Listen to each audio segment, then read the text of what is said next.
Also, everybody says in the comments, Project 2025, didn't you read that? That's his platform. Hey, Skylar, my name's Will Westmoreland, and I'm a farmer down in Southwest Missouri.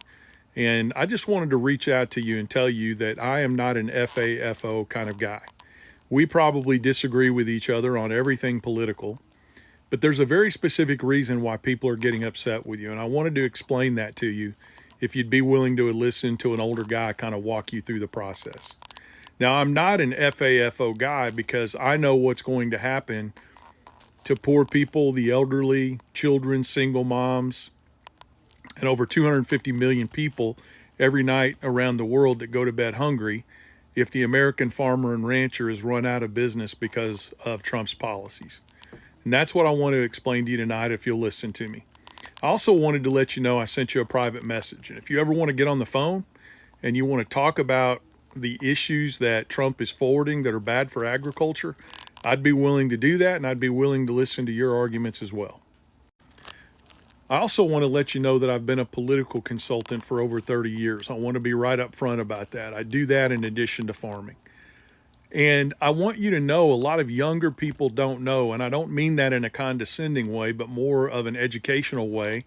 A lot of younger people don't know that right-wing talk radio and news, the pundits, the talking heads, and right-wing talk radio, etc., have been working for over 40 years to develop in rural people exactly the kinds of ideas that you have in your head, that all politicians are crooks, that they're all the same, that you can't trust traditional media, that anything you hear that comes out of Washington, D.C. or New York or the New York Times or CBS News, that it's all a lie. And they did this on purpose, and they started with Ronald Reagan.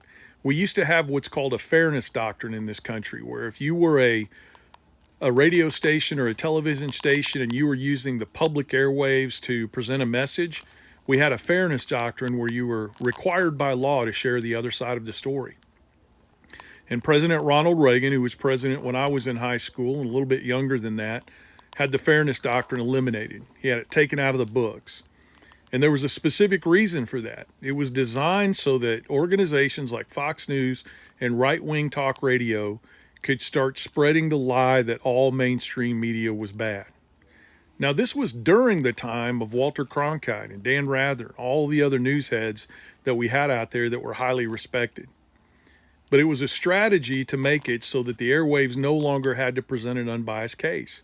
And then these right-wing media sources like Rush Limbaugh and Fox News, etc., began pouring it on to rural America. You can't trust politicians. You can't trust the news.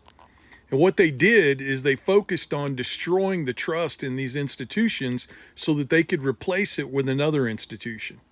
And they did that. They replaced it with Fox News. They replaced it with right-wing talk radio. And I can't tell you how many times when I was growing up, when I was your age, I'd walk into a job site or be on a farm and I would hear right-wing talk radio blaring on the radio all day long. And then after they had destroyed our faith in media institutions in rural America, they then turned their guns toward the government itself. And they began building in us a distrust of government organizations. And Skylar, here's the facts, okay? You can look this up on your own, but these are the facts. Rural America uses more welfare than the blue cities do. Rural America needs more help feeding our children. We need more help keeping our hospitals open. And guys like you and I, farmers out there that grow row crops or do agroforestry or raise cattle, we take welfare too. Now, I don't think there's anything wrong with that because we can't control the cost of our inputs. We can't control the cost of what we sell our products for. We got to pay for shipping both ways, as Kennedy said. But the reality of the situation is they were able to instill in us the idea that the government money coming to us was okay and was a good thing, but the government money going everywhere else was a scam or a sham or communistic or socialistic, etc.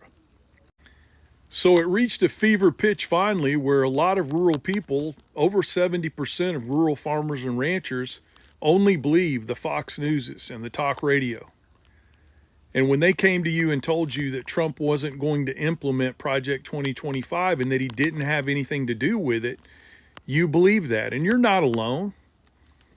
All I'm here to tell you is that you were lied to. I'm not asking you to admit you were wrong. I'm not telling you you effed around and found out, because I don't want to see you lose your farm. And if there's anything I can do to help you not lose your farm, I'd be happy to do it. But in the distrust that you built up for government over time, and due to the fact that you didn't think mainstream media was reliable anymore, and you began listening to the news sources that tried to convince you every day that Project 2025 was not a Trump deal, even though many, many people on his campaign worked for Project 2025, they put it together, they helped write it. There was an entire section on agriculture. And in that section on agriculture, they specifically say they're going to cut out programs like this. Then they're going to cut out crop insurance. And Donald Trump is on record, my friend. And Skylar, look this up. Don't take anything I'm telling you at face value. You look it up. That's the difference between me and a lot of people on here. Check what I've said. Make sure I'm not lying to you. But Donald Trump is on record saying that corporate farming is better than small family farms and ranches.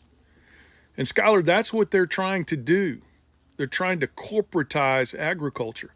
And I'm not talking about when you and I go out and put together an LLC so that we can get the tax benefits and the protections from liability that come with that. I'm talking about big ag corporations in Wall Street buying up family farms and ranches as they go out of business so that they can turn it into just another investment.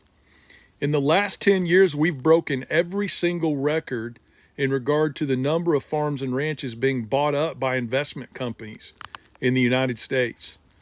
And I'd be happy to share all of that data with you. But my friend, I think the worst thing that they did to us in rural America is they convinced us somehow to place the culture wars over our own well-being. And what do I mean by that? Brother, when I was young, you didn't care what anybody did in their bedroom. Gay, lesbian, trans, whatever. That was their life. And the only way the law changed was just to say that you can't discriminate against those people when you're hiring, and you can't commit acts of hate against them because they're different than you and I as heterosexual white men. That's all the law did. And Skylar, did you know that the Southern Baptist Convention, and I was a Southern Baptist for a long time, do you know that the Southern Baptist Convention had its own clauses in their charter that said that abortion was okay in the event that it saved the life of the mother or the child might be deformed?